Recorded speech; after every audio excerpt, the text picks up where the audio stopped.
हम बात करने जा रहे हैं दुनिया में ऐसी मिस्टीरियस जगहों की जिनके बारे में आप सुन के हैरान हो जाएंगे।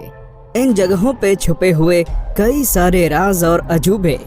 तो क्या आप तैयार हैं ऐसी कुछ रोचक जगहों के बारे में जानने के लिए?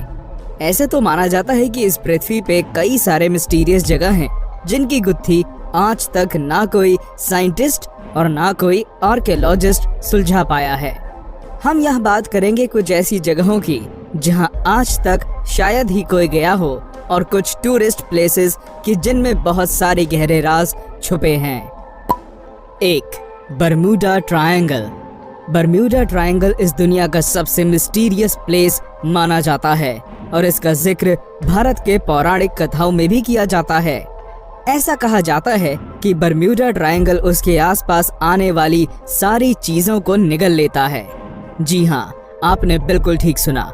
बरमूडा ट्रायंगल का ग्रेविटेशनल फील्ड इतनी तीव्र है कि ये किसी भी चीज को अपनी तरफ आकर्षित कर सकता है।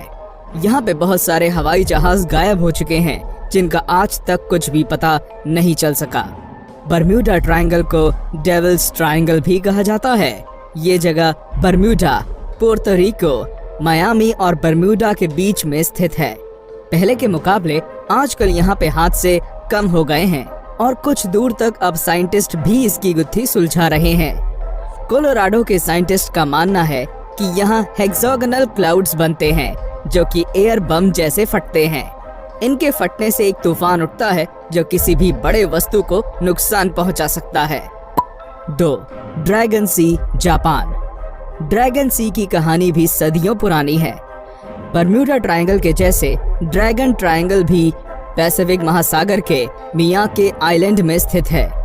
ये जगह टोक्यो शहर से 200 किलोमीटर की दूरी पर है। यहाँ पे हवाई जहाज से लेके सबमरीन तक सब गायब हो चुके हैं। कहा जाता है कि ड्रैगन ट्रायंगल पहुँचने के वक्त ही कंपास अपना डायरेक्शन बदल देता है।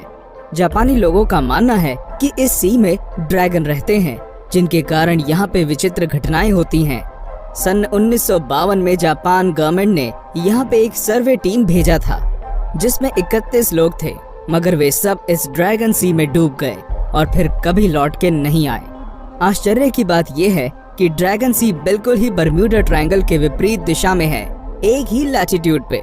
यहाँ पे हादसे बरमूडा ट्रायंगल से भी ज्यादा हैं और आज तक लोगों ने ड्रैगन सी के बारे में अलग अलग बातें बनाई हैं।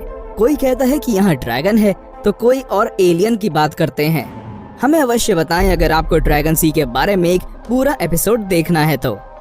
3. Great pyramid of Cholula, Mexico. Egypt के पिरामिड के बारे में सबने सुना है, मगर क्या आपने कभी मेक्सिको के पिरामिड के बारे में सुना है? चौंक गए? जी हाँ, मेक्सिको की पिरामिड दुनिया की सबसे बड़ी पिरामिड में से एक है, एरिया और वॉल्यूम के हिसाब से। यहाँ की सबसे बड़ी मिस्ट्री ये है कि कोई नहीं जानता कि इतनी बड़ी पिरामिड आखिर बनाई किसने थी। इसका जिक्र Guinness book of world records में भी नहीं है।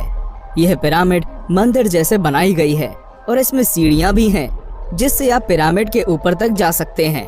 अगर आप कभी मेक्सिको शहर जा रहे हो तो इस पिरामिड में छुपे हुए टनल्स में जाना ना भूलें। 4. Blood false, Antarctica. अंटार्कटिका एक ऐसी जगह है जो हर वक्त आपको यह याद दिलाती रहेगी कि दुनिया में ऐसी बहुत सारी जगह हैं जो अब भी मानव जाति से परे हैं। ब्लड फॉल्स को दुनिया का सबसे कठिन फॉल्स माना जाता है और यह मिस्टीरियस फॉल में बहुत आयरन पाया जाता है। पहले साइंटिस्ट का मानना था कि यहाँ पानी का रंग रेड एल्गी की वजह से है, मगर टेलर नामक साइंटिस्ट ने सन 1911 में यह खोज निकाला था कि इस जगह पे आयरन की मात्रा काफी अधिक है जो पानी को लाल रंग देती है। 5. कानो क्रिस्टल्स। ये एक मिस्टीरियस लेक है जो कि कोलंबिया में स्थित है। यहाँ पे पानी का रंग गर्मियों के मौसम में लाल हो जाता है। इस जगह पे काफी सारे दुर्लभ प्रजाति के पेड़ पौधे मिलते हैं। कहा जाता है कि इन्हीं दुर्लभ प्रजातियों की वजह से ये लेक का रंग लाल है। क्या आप कोलंबिया में ये जगह देखना चाहेंगे? 6. The musical pillars of Vitthala temple. Vitthal मंदिर कर्नाटक में स्थित है जो कि एक वपरलड हरितगे है और हमारी लिस्ट में एक ही इंडियन मिस्टीरियस जगह है। कहा जाता है कि इस मंदिर में 56 पिलर्स हैं जिनसे 7 सुर निकलते हैं। ये मंदिर विजयनगर डायनेस्टी की है जो 14 सेंचुरी में बनाई गई थी। ये 7 सुर सा रे गा मा पा धा नी है। अब आप सोच रहे होंगे कि पिलर्स के अंदर कुछ नहीं है जो ये आवाजें आती हैं, मगर आपकी गेस गलत है। यह माना जाता है कि इन पिलर्स को बनाते वक्त अलग अलग सामान का प्रयोग किया गया है जिसका अंतर आप नहीं कर सकते। 7. The zone of silence in Mexico.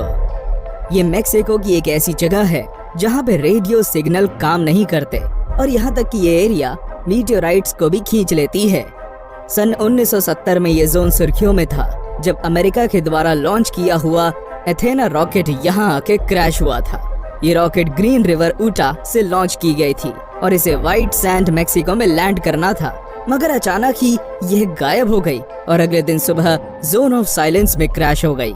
Scientist का मानना है कि इस जगह पे बहुत तरह के मैग्नेटाइट हैं जो कि मैग्नेटिक फील्ड के रास्ते आते हैं। आप माने या ना माने, लेकिन ये जगह भी geographical pyramid of Egypt, Bermuda triangle और जापान के ड्रैगन ट्रायंगल के लैटिट्यूड में आती है। 8. Jacob well. आप सोच रहे होंगे कि एक वेल की मिस्ट्री क्या हो सकती है। जी हाँ, जैकब वेल विम्बर्ली अमेरिका में है और यहाँ पे सन 1850 में काफी मौत हो चुकी हैं। बहुत सालों तक ये अमेरिकन्स के लिए एक मिलने की जगह हुआ करती थी, मगर अब इसे एडवेंचर स्पोर्ट्स के लिए इस्तेमाल किया जाता है। यह सुन के ज्यादा खुश मत हो जाइए, क्योंकि यहाँ पे अनगिनत इंजरीज लोगों को हुई हैं और काफी लोगों ने अपनी जान भी गंवाई है। 9. डेड सी। डेड सी जॉर्डन में है और आप यहाँ स्विम नहीं कर सकते। इसका कारण ये है कि डेड सी में कोई स्विम नहीं करता, सब फ्लोट करते हैं। जी हाँ, डेड सी में आप कभी नहीं डूबेंगे क्योंकि यहाँ के पानी में नमक की मात्रा बहुत अधिक है। यहाँ पे आप पानी पी भी नहीं सकते नमक और तेल की वजह से, इसलिए यहाँ पे कोई मछली या फिर जल में रहने वाले जीव नहीं रहते। बस आपको यहाँ पे एल्गाए, बैक्टीरिया, इसी तरह के जीव मिलेंगे। 10. The Nazca lines Peru. ऐसा माना जाता है कि नाज़का लाइन्स सन 400 से 650 के बीच में बनाया गया है। ये भारत के इंडस वैली सिविलाइजेशन के समान ही है। अगर आप यह लाइन्स देखें तो इसमें आपको अलग अलग तरह के पशु, पक्षी, मछली और आदमी के दृश्य दिखेंगे। अब आप ये सोच रहे होंगे कि इसमें मिस्ट्री क्या है, तो सुनिए, ये लाइन सिर्फ ऊपर से किसी हेलीकॉप्टर या एयरक्राफ्ट की सहायता से ही आपको दिख सकती हैं। आप इसकी जमीन पर रह के नहीं देख सकते। चौंक गए ना? आर्कियोलॉजिस्ट ने नाज़का सिविलाइजेशन के बारे में बहुत खोज खबर की, मगर आज तक किसी को इस मिस्ट्री की समझ नहीं आई। कुछ साइंटिस्ट का मानना है शायद नाज़का के लोगों ने यह लाइन्स इसलिए बनाया था ताकि भगवान उन्हें आकाश से देख सकें।